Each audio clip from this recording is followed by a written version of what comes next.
the prickly pear cactus.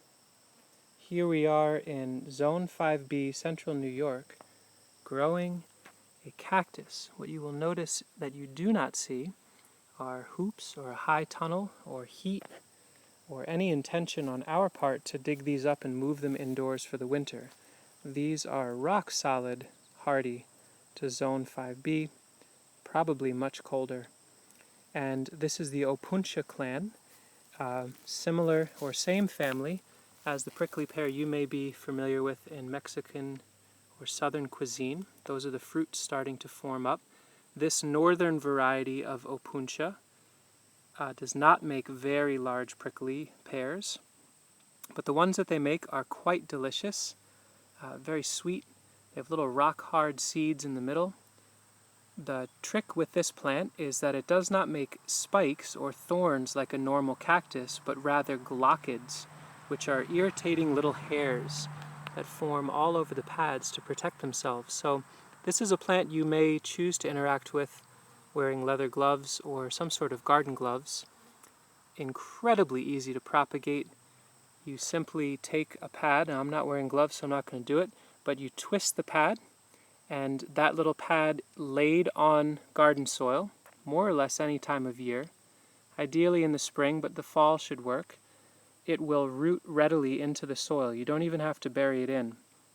And in fact, on the edge of this garden, you can see where some of these have gotten kicked over, but they have rooted into the mulch pathway. So if I pull this up, well, I don't want to disturb it.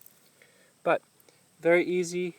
What we sell through the website are the pads, which you can either lay on your garden soil or embed slightly into the soil, or you may choose to actually pot them up and keep them indoors for the first winter if you want to really have some beautiful indoor plants. Very amenable to indoor sunny, dry conditions.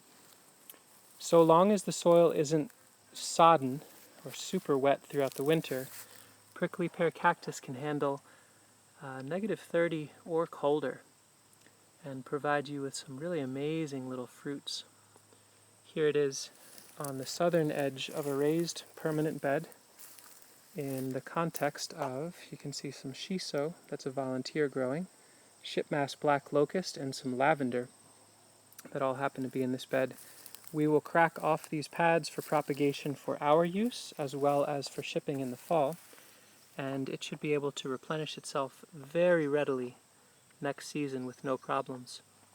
Prickly pear cactus, cold hardy for the north, beautiful cactus, very unique for the garden, and it's food as well.